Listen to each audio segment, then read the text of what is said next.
안녕하세요. 저는 서울에 살고 있는 중년의 여성입니다.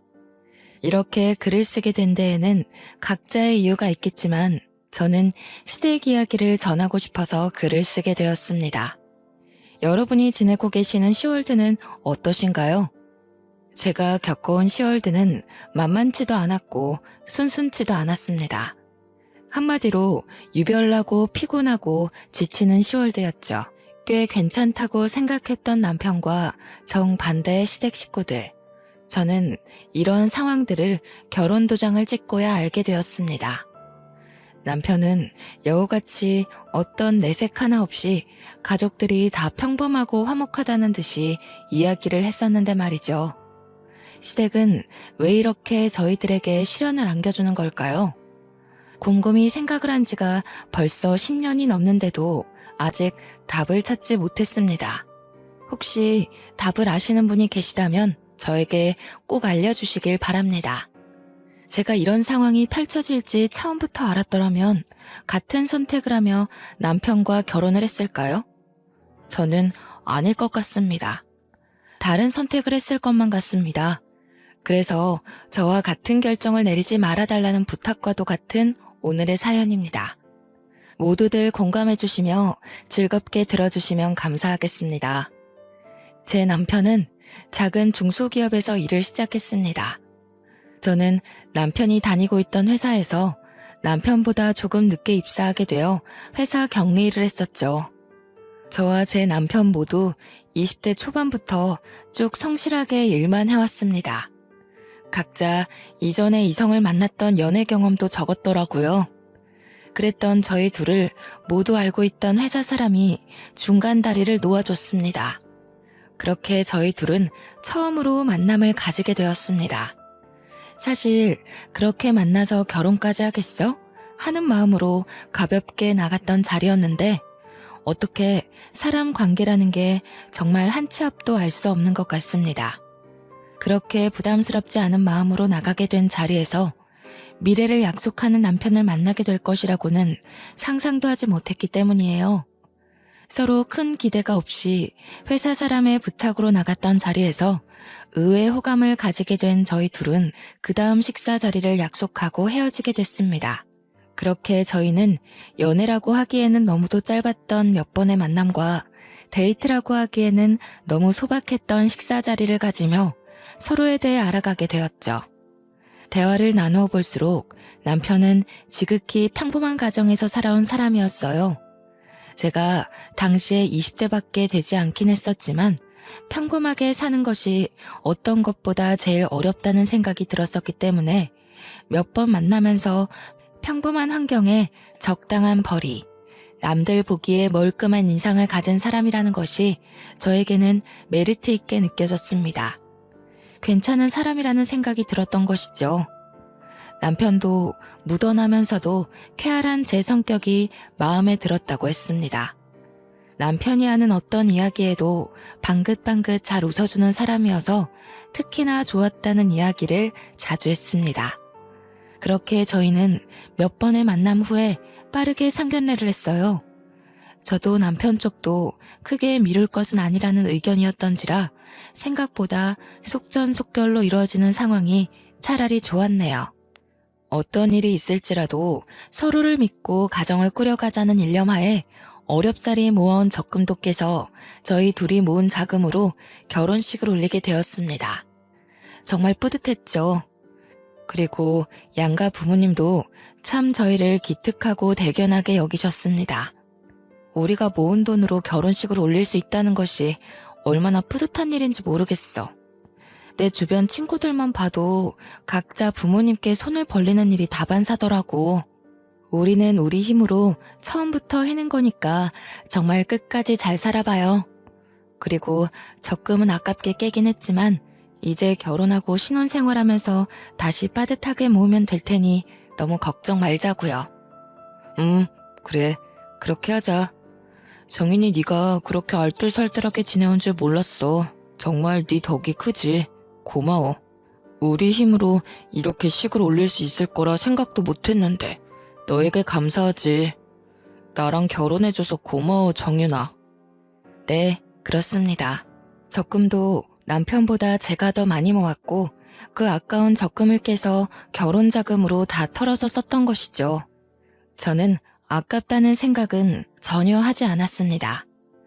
돈이야 모으면 금방 모을 수 있고 행복한 우리 가정이 최우선이었기 때문이죠. 하지만 저희 부부에게 가장 큰 산은 결혼식이 아니었죠. 지금도 그렇지만 신혼부부에게 가장 난제는 집을 구하는 것이라는 것에 모두 동의하실 것이라 생각해요.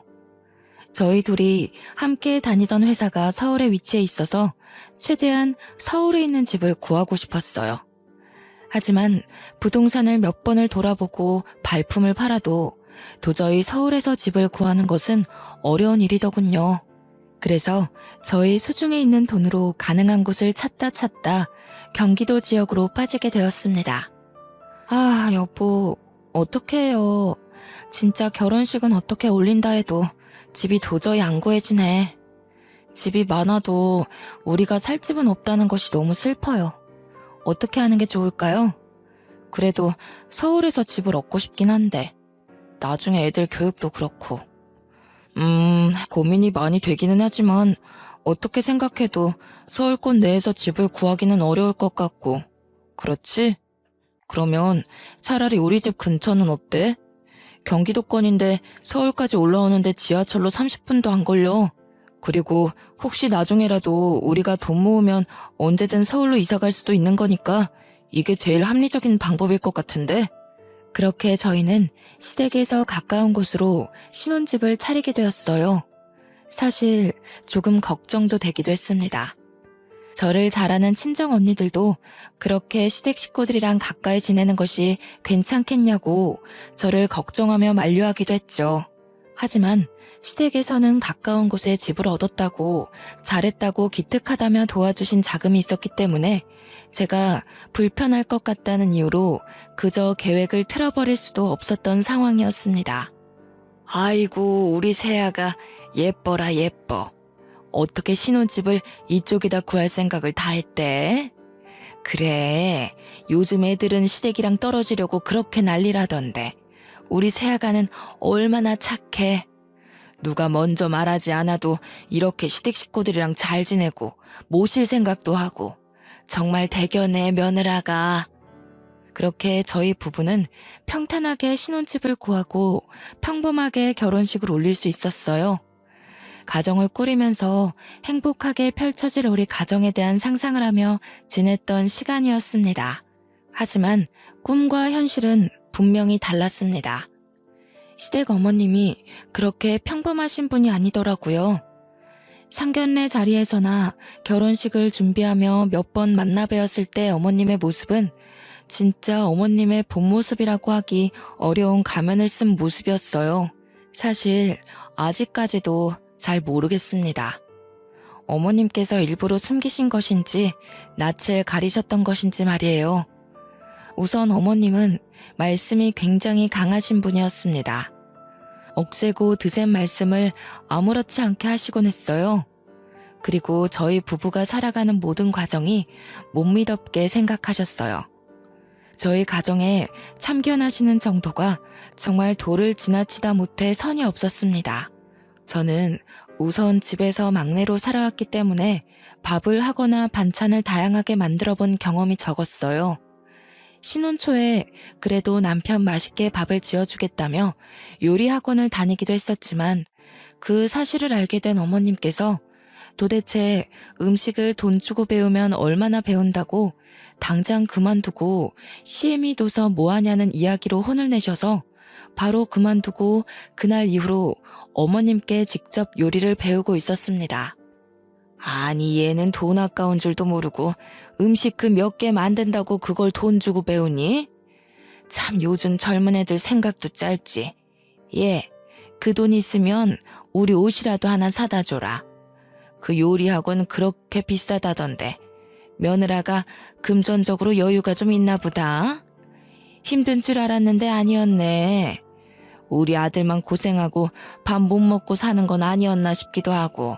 사실 저도 남편과 함께 출퇴근을 하고 있는데 퇴근 후에 따로 시댁을 찾아가서 어머님께 요리를 배우고 그날 만든 음식을 그대로 싸서 저희 집으로 가져가는 것 정말 쉽지 않았습니다.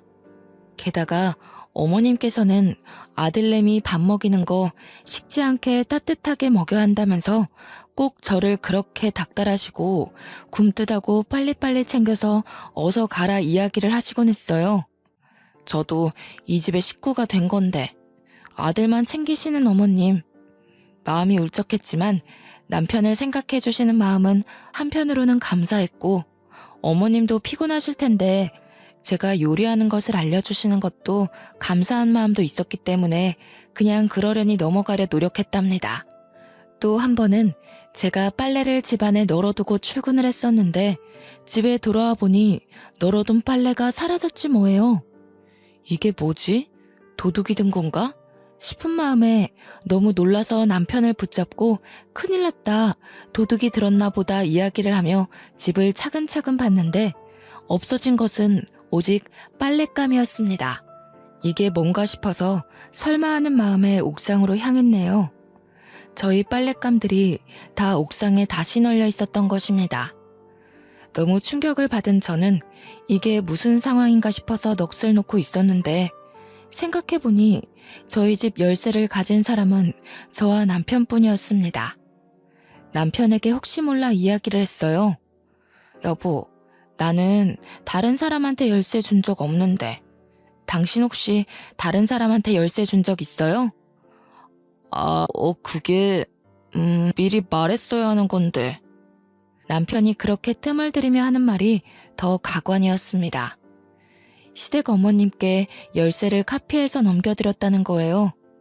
그것도 제 의사도 묻지 않고 그냥 그렇게 넘겨드렸다는 사실이 참 놀랍고 기가 찼습니다. 아니 여보, 그게 무슨 소리야? 나한테 그런 이야기 한 적 없잖아. 그게 어쩌다가 그렇게 되어버렸네. 엄마가 우리 집 살림 좀 도와주겠다잖아. 도와주시겠다는 것을 싫다고 거절할 수도 없고 당신한테 말했다가는 당신이 팔짝 뛰면서 싫어할 게 뻔하고. 아니 그렇다고 해도 나한테 아무 이야기도 없이 그렇게 마음대로 할 일이야 그게? 집 열쇠를 드리는 게? 드렸으면 드렸다고 나중에 말할 수 있었잖아. 도대체 여보는 나랑 사는 거야 어머님이랑 사는 거야? 그렇게 저희 부부는 부부싸움이라는 것을 하게 되었습니다. 아주 자연스럽게 주로 시댁 문제로 말이죠. 저희 부부 사이 문제로 싸웠다면 억울할 것도 없습니다. 서로 고치고 서로 잔소리하며 맞춰나갈 문제이기 때문이에요. 하지만 예상치 못했던 시어머니의 참견은 끝이 없었어요. 가장 이해하기 어려웠던 사건을 소개해드리려 해요. 시댁과 가까운 곳에 신혼집을 차려서 이사를 갔음에도 주택에서 지내시던 시댁 어머님이 방을 내어줄 테니 집으로 들어오라는 말씀을 하셨습니다. 동시가, 며느라가, 어차피 이렇게 가까이 지낼 거 뭐하러 그 집서 고생을 사서 하니? 돈은 돈대로 나가고 그냥 우리 사는 집에 들어와. 방도 동식이 살던 방 하나도 안 치우고 그대로 있어서 며느라가 집만 챙겨서 몸만 들어오면 된단다. 같이 살면 얼마나 좋니? 밥도 오손도손 먹고 이야기도 많이 하고. 너희 직장 다니면서 피곤하지 않니? 애미가 되어서 밥 좀 차려주고 따스한 음식 먹이고 빨래도 하고 챙겨주고 싶어서 그렇지. 너희 고생 덜 시키려고. 어머님께서는 저희를 덜 고생시키고 더 배려해 주시려는 마음이시라고 하더군요. 하지만 저는 도무지 이해가 어려웠습니다. 시댁과 이만큼 가까이 지내게 된 것도 엄청난 고민 끝에 들어오게 된 것이기 때문이죠. 어머님께서는 어디까지 원하시는 것인지 들어와서 사시는 것까지 원하시다니. 달콤할 것만 같았던 신혼생활은 어느새 불편한 현실이 되었고 저희 부부는 끊임없이 삐걱거리며 부부싸움을 했었죠. 여보, 어머니 얘기는 이해가 되긴 하지? 어떻게 생각해? 맨날 부정적으로 생각하지 말고 대화를 해보자, 이성적으로. 아니, 내가 이성적이지 않다는 이야기야? 그리고 대화를 시작하기도 전에 내가 부정적이라는 이야기를 못 박아버리면 내가 무슨 이야기를 어떻게 하라는 거야? 우리 결혼한 지 얼마 됐어? 10년이 된 거야, 20년이 된 거야? 아직 신혼이잖아, 우리. 어머님 댁에 가까이 지내는 것만으로도 충분히 스트레스 받으면서도 감사하게 잘 지내고 있는데 내가 어떻게 더 양보하라는 거야? 그래, 당신 마음이 서운한 거야, 알겠어. 그거 모르겠다는 거 아니잖아. 어머니가 왜 들어오라고 하시겠어? 거리도 가깝고 어머니가 왔다 갔다 하시면서 우리 집안 살림 도와주시고 밥 해주시고 그러면서 전셋집 살아갈 바에 그 돈은 빼서 우리 비상금으로 갖고 있고 나중에 더 좋은 집 사면 되잖아. 생활비도 아끼고 엄마 밥 먹고 얼마나 좋아?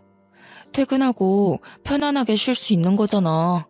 우리 지금 퇴근하고 얼마 못 쉬고 집안일 하다가 지쳐서 자잖아. 이게 뭐야?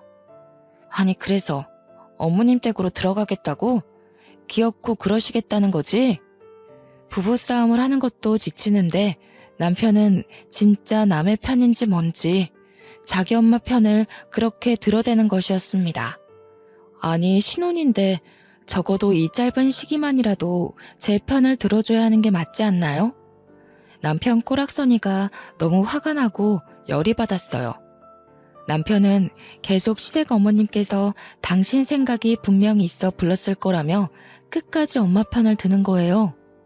저는 그래 좋다, 네 맘대로 해라 하는 심보로 화가 나서 친정언니네로 피신을 했어요. 언니, 나 진짜 너무 힘들어. 도대체 시댁이란 게 원래 이런 거야? 이렇게 피 말리는 게 시댁인가? 우리 엄마도 우리 집 열쇠 안 갖고 있는데 왜 시어머니만 우리 집 열쇠를 갖고 있어야 해? 내가 왜 다 참아야 하고 남편 좋으라고 요리학원 다니는 것도 그만두고 시어머니 밑에서 눈치 보며 요리를 배워야 하는 거냐고. 정말 이해할 수 없어 미치겠다니까. 열불이 나서 참지 못하겠다는 얼굴로 계속 볼멘 소리를 퍼부어대는 저의 모습을 보고 무뚝뚝한 친정언니도 어느새 제 편을 들어주며 같이 욕을 해주더라고요. 그게 얼마만에 시원한 마음이었는지 모르겠더군요. 저희 언니, 제 편 그렇게 쉽게 들어주는 사람이 아니었거든요. 결혼할 당시에도 어떤 살림살이도 보태준 것 없이 혼자 힘으로 해야 끝까지 씩씩하게 잘 사는 것이라며 덕담만 해주었던 언니였기 때문이에요. 그렇게 제 입장을 이해해주는 언니와 살아갈 수만은 없는 입장이었습니다. 회사에 가면 남편을 마주하고 아빠를 찾는 저희 아이는 어떻고요? 그래서 저도 작심하고 어머님과 남편 둘에게 제대로 된 대화를 해야겠다 마음을 먹었습니다. 어머님 생각에는 우리 부부가 둘 다 힘들게 맞벌이를 하고 있는 게 안쓰럽다는 입장이셨어요. 남편과 싸우면서 나누었던 대화, 동일하게 시어머니 입을 통해 듣게 되었습니다. 일 다녀오면 얼마나 지치니? 집안일 하기 힘들고 피곤할 테니 그냥 시댁으로 들어오면 편하게 밥 먹고 잠자고 얼마나 좋니? 그렇게 편하게 지내라는 의미였지 다른 건 아니었단다. 그렇게 분을 낼 일은 아니라는 생각인데 세아가? 남편이랑 너무 그렇게 날 세우며 싸우지 마라. 난 보기 안 좋다. 하지만 제 입장에서는 결혼한 지 얼마 안 되는 신혼에 곧 태어날지 모르는 아이가 생길 수 있는 것이기도 하고 시댁으로 들어가게 되면 어머님, 아버님 눈치를 볼 수밖에 없는 상황이었습니다. 쉬는 게 아닌 것이죠. 예를 들어서 주말에 몸이라도 편안하게 외식을 하러 간다고 해도 시부모님께서는 사치스럽다고 꾸중을 하시더군요. 어머머 얘들 좀 봐. 집에서 다 해먹을 수 있는 음식들을 못하러 밖에 나가서 비싼 돈 주고 그걸 사먹니 사먹길. 다들 배짱도 어지간히 좋다. 니들 그 돈 다 모아봐라. 티끌 모아 태산이란 말 모르니? 아직 애기도 어린데 어떻게 그렇게 돈을 팍팍 쓰고 사냐 쓰고 살기는. 진짜 어려워봐야 아껴 쓰고 덜 쓰고 저축하지 그치? 아직 멀었다 너희 부부. 그런데 저희가 시댁에서 살아가면서 어디 마음 놓고 외식이라도 한 번을 할 수 있을까요? 그리고 어디라도 놀러 가려고 계획을 한다 해도 시댁에서 지내고 있는데 시부모님을 쏙 빼놓고 갈 수 있겠어요? 결국 시댁으로 들어가게 되면 어떤 일에도 시댁 식구 의견에 맞춰서 움직이게 될 수밖에 없다는 것을 저는 알고 있었습니다. 불보듯 뻔한 일이겠죠. 하지만 어머님과 남편은 참 짝짝꿍도 잘 맞죠. 그냥 시댁집으로 저희가 들어가서 사는 것에 찬성을 했어요. 얼마나 어렵게 힘들게 전셋집을 겨우 구한 것인지 남편은 누구보다 잘할 텐데 이런 결정을 내릴 수 있는 걸까요? 우라통이 터지다 못해 눈물이 찔끔 나는 기분이었어요. 제 의견이라고는 들리지도 않는 듯 모두 묵살이 되어버리는 시댁 식구들이 정말 미웠습니다. 저는 이렇게 물러날 수 없었습니다. 남편이랑 시어머니께서 어떻게 생각한다 해도 안 될 일은 안 된다 싶은 마음이었습니다.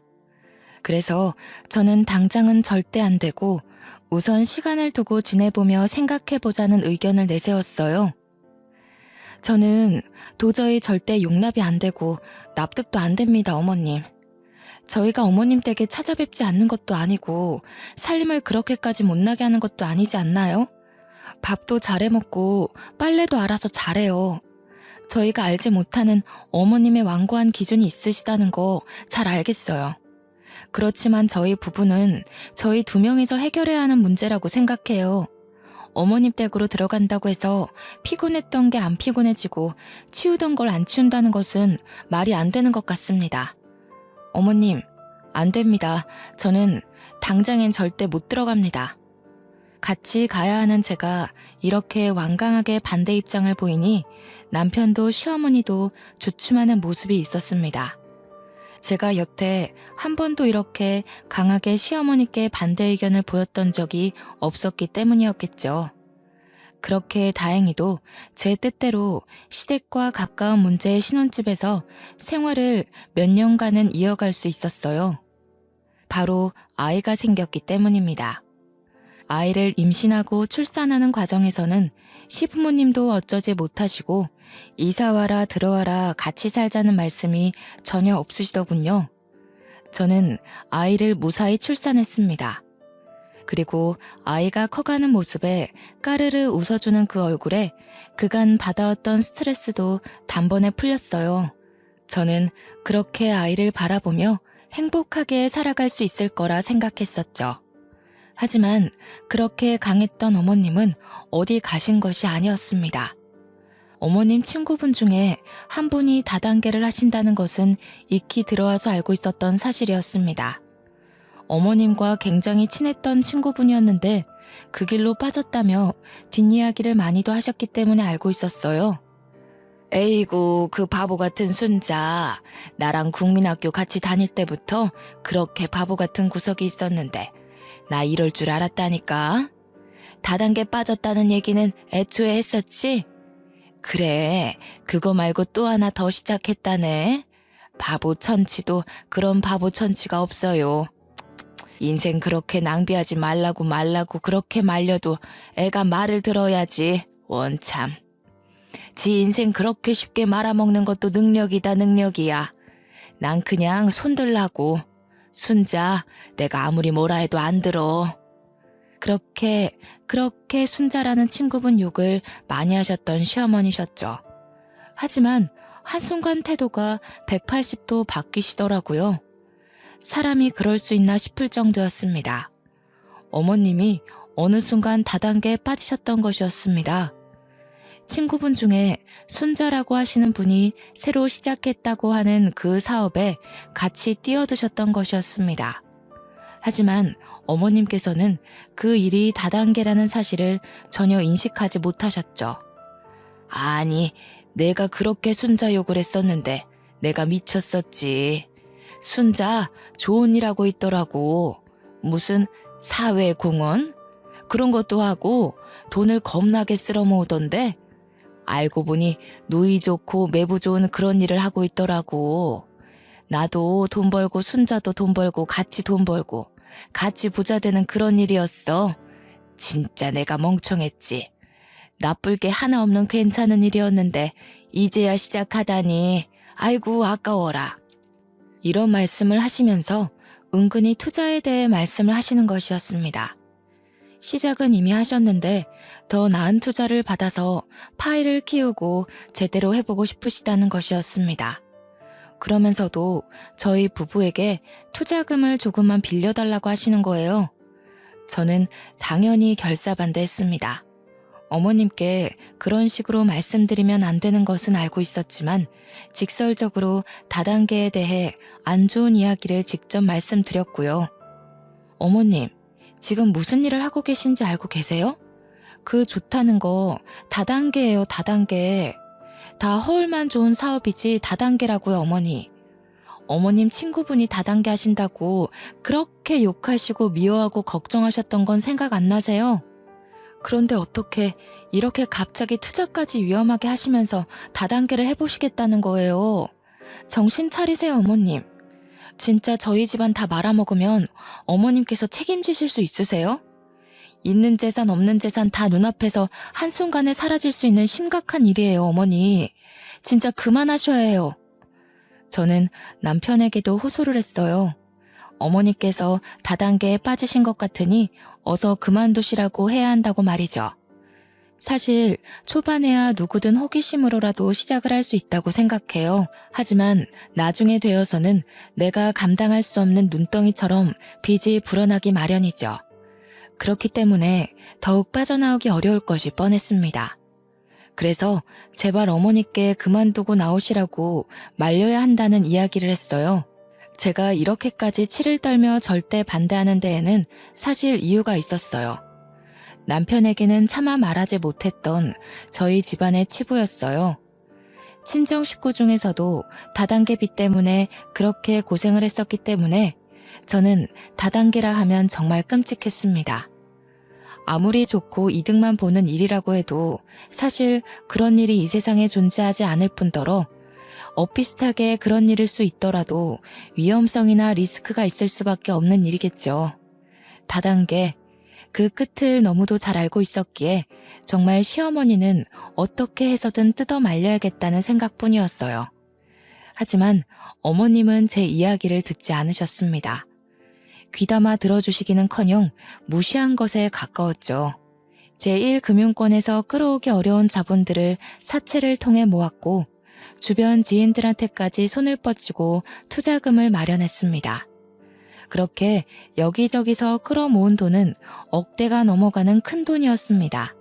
그 큰 돈을 다단계 회사에 그렇게 쉽게 갖다 준 것이었죠. 저는 정말 화가 머리끝까지 나서 미쳐버릴 것 같았어요. 하지만 남편은 의외로 아무렇지 않게 행동했어요. 뭔가 이상하다 싶은 마음에 저는 계속 떠보고 물어봤네요. 여보, 어머님 다단계인 거 알고 있는 거 맞지? 그걸 알고도 어떻게 그렇게 천하태평이야? 말이 안 되잖아, 여보. 그거야 알고 있지. 어떻게 모를 수가 있겠어? 그거야 그런데 내가 침착한 게 뭐가 문제 있는 건지는 모르겠네. 아니 여보, 어머님 다단계 더 깊게 하시기 전에 뜯어 말려야 할 거 아니야. 나만 마음 급하고 미칠 것 같은 거야? 이러다가 시댁 어르신들 살고 계시는 집도 날아간다니까? 다단계 그렇게 쉽게 볼 일 아니라고 정말로. 아무것도 아니라는 태평한 태도를 문제 삼으며 뭐 어머님이랑 둘이 비밀스러운 이야기가 오고 간 건 아니냐고, 도대체 내가 알지 못하는 뭐가 있는 건지 똑바로 말하라고 남편을 쪼아댔어요. 끊임없는 추궁 끝에 나온 이야기는 더욱 충격적이었죠. 사실 어머니께서 남편에게 조금만 도와달라고 손을 뻗으셨고 남편은 수중에 돈이 없었지만 만들어내서라도 빌려드린 것이었습니다. 그것도 아이들 교육자금으로 우리가 차곡차곡 어렵사리 모아온 적금을 깨서 드린 것이었습니다. 진짜 내 남편이 갈 때까지 갔나 싶더라고요. 마마보이여도 이렇게 사리분별 하나도 제대로 못하는 마마보이가 있다니 뚜껑이 열리는 기분이었습니다. 머리에 스팀이 가라앉지를 않았어요. 저희 부부 둘 다 그렇게 벌이가 넉넉하지도 않고 어렵사리 쪼개고 쪼개서 생활비 덜 쓰고 덜 먹으며 미래를 위해 모아온 돈들인데 어떻게 그렇게 쉽게 어머님께 내어드릴 수 있는 걸까요? 아프시거나 급하게 일이 생기신 것도 아니고 이 돈을 시어머니 다단계 투자금에 드리는 것이 최선이었을까요? 저는 도무지 이해할 수 없었어요. 믿기지도 않았습니다.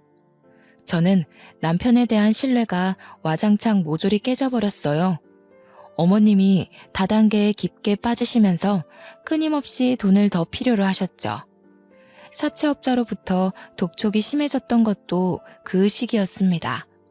그러다가 저희 부부에게까지도 사채업자가 쫓아와서 돈 갚으라고 난리치는 상황이 벌어지게 되었습니다. 저희 아이들에게만큼은 이런 모습을 정말 보이고 싶지 않았던 것인데 말이죠. 아이들도 상황을 알아버리게 되었고 뭐가 뭔지 알지도 못하면서 싸늘하고 차가운 분위기에 험악한 아저씨들이 소리를 꽥꽥 질러대는 통에 아이들은 그저 자지러지게 울더군요. 제가 걱정을 했던 일이 터지게 되었어요. 결국 사채업자 빚을 감당하지 못하고 시댁 어르신 집이 경매로 넘어가게 된 것이었습니다. 저희 부부를 그렇게 그 집에 들어와서 살라고 하셨는데 그렇게 쉽게 그 집을 넘기게 될 줄은 몰랐습니다. 시댁 쪽도 그렇게 부유하지 못해서 사실 가진 재산이라고는 그 주택 하나였던 것으로 알고 있었는데 그렇게 팔렸으니 정말 시부모님께 남은 거라고는 저희 부부밖에 없었습니다. 다른 자식들은 도대체 뭐하고 있냐 궁금해하실 것 같아서 말씀을 드려볼게요. 저희 남편은 두 형제 중에 첫째입니다. 그래서 시부모님께서 싸고 들고 같이 살기를 원하셨던 것이었고요. 그리고 막내 동생은 대학교를 나오지 않고 노래로 성공하겠다며 배짱이처럼 노래만 부르며 지내는 중입니다. 돈이라는 것을 자기 힘으로 벌어본 경험이라고는 없는 분이었죠.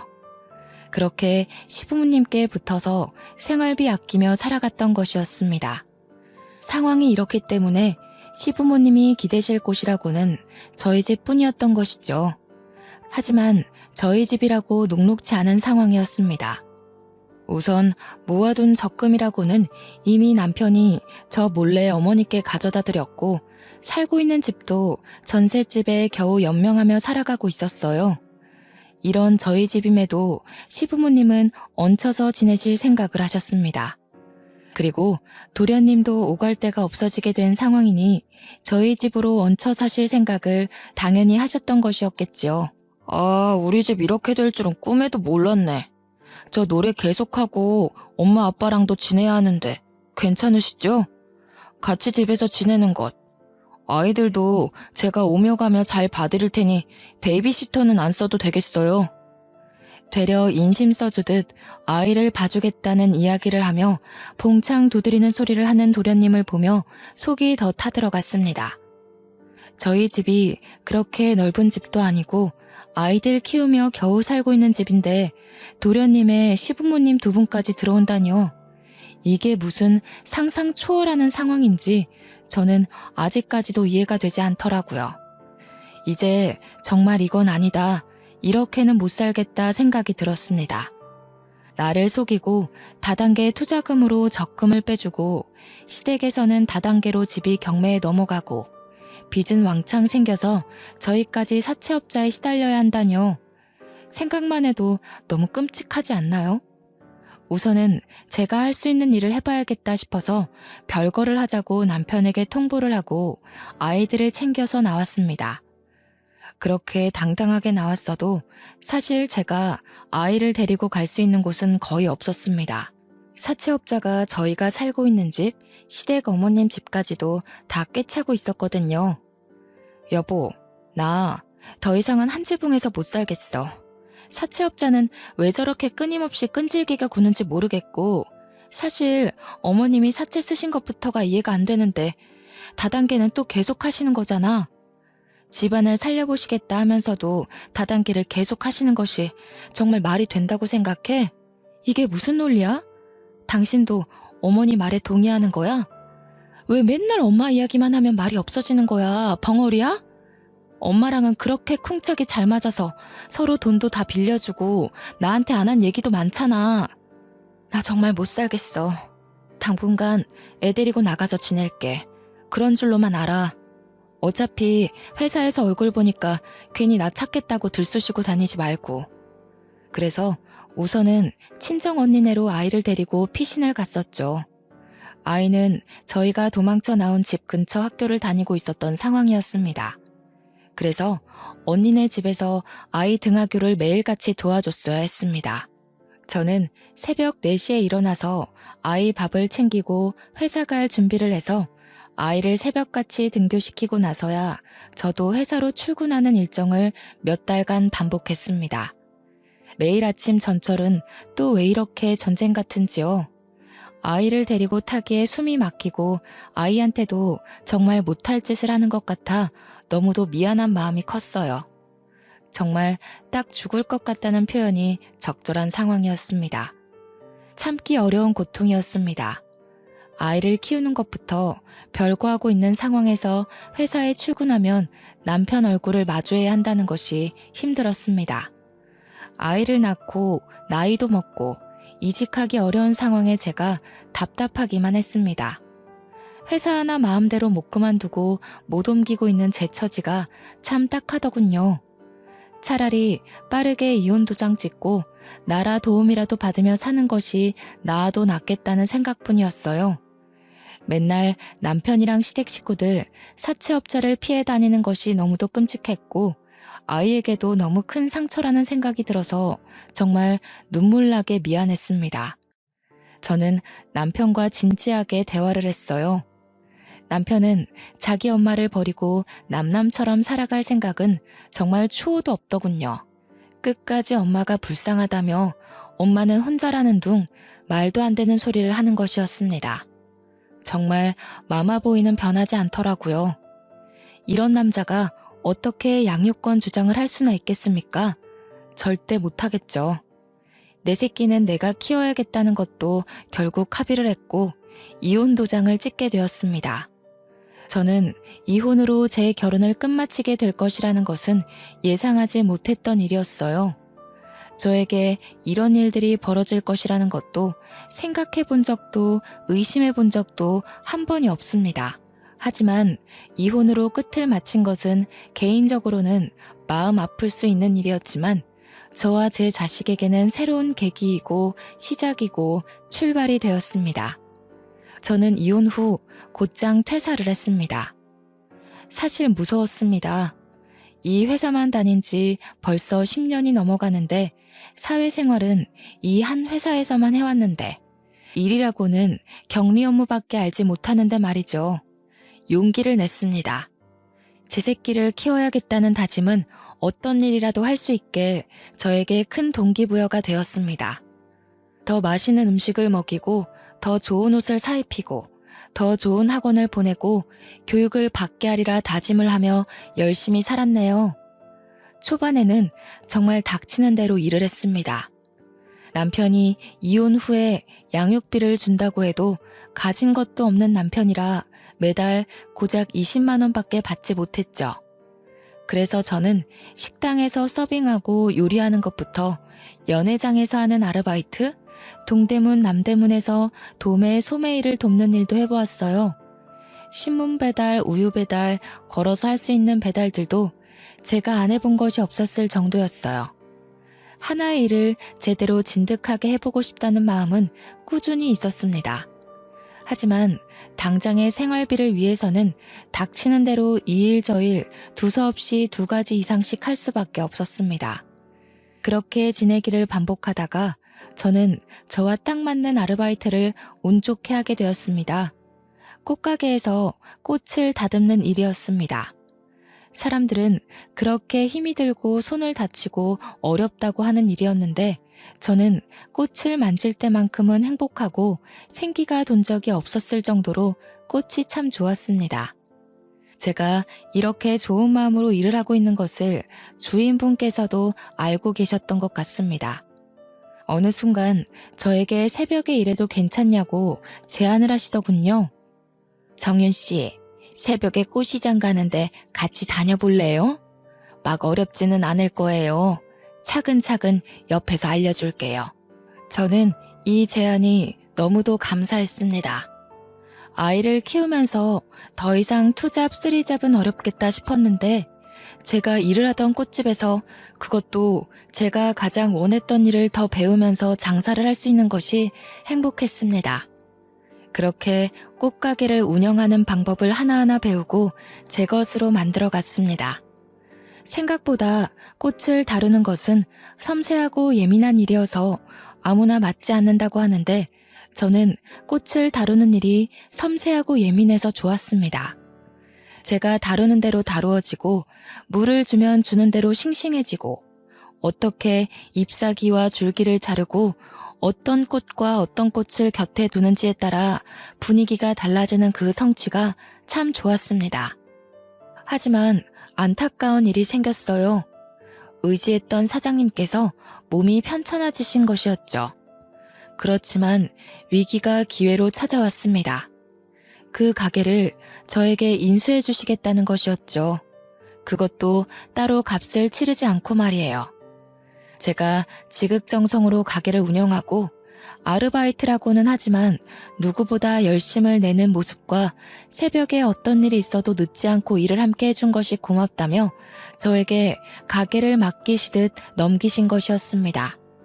저는 너무도 얼떨떨하고 몸이 아프신데 이렇게 넘겨주셔도 괜찮나 사장님이 걱정이 되었어요. 하지만 사장님은 이미 노후 자금도 넉넉히 챙겨두셨고 자식들도 자기 밥벌이하고 보험도 꽤 괜찮게 들어둬서 현재로서는 걱정이 크게 없다고 하시더군요. 아껴가며 운영했던 가게가 사라진다면 그게 더 큰 상실감으로 올 것 같다고 가게를 저에게 맡겨주신다는 이야기를 전하셨어요. 그렇게 저는 밤낮 없이 꽃가게 포장과 배달 일까지 했어요. 동네에서 꽤 입소문난 잘나가는 꽃가게 사장님이 되었죠. 백만장자는 아닐지라도 남편과 살며 눈칫밥 먹고 매일 울며 살았던 때보다 지금이 수천 배 수억 배 행복하고 마음이 편안합니다. 저에게 결혼은 인생에서 정말 생각지 못했던 드라마 속에서만 보던 일들을 직접 겪을 수 있었던 경험치를 쌓을 수 있었습니다. 누군가에게는 축복과 같고 행복 그 자체일 것이라고 생각해요. 그리고 저는 그들을 보며 솔직하게 부러운 마음을 감추기가 어렵더라고요. 저도 행복하고 건강한 결혼 생활을 꿈꿔왔던 사람 중에 하나이기 때문입니다. 하지만 사람을 만나게 된다면 절대 가볍게 생각하지 마시고 천천히 그 사람의 내면까지 꿰뚫어보는 능력을 키워가야 한다고 생각해요. 사람은 결국 본성이 드러나기 때문이죠. 사실 콩깍지가 크게 씌어 있으면 다른 사람들에게는 보이는 점들이 우리에게는 눈 가려 보지 못하기도 해요. 하지만 저희 각자의 미래를 위해서 그리고 나 자신을 다치지 않게 보호하기 위해서라도 꼭 결혼 상대에 대해서는 신중에 신중을 가하는 것이 최고라는 생각이 듭니다. 그리고 저는 결혼 전에 제대로 해보지 못했지만 시댁 식구들과 합도 중요하니 가족들과의 만남도 가져보는 것도 괜찮은 방법 같네요. 모두들 저 같은 마마보이 절대 만나지 마시고 행복하게 꽃길만 걸으세요. 이야기 들어주셔서 감사합니다. 좋은 하루 되세요.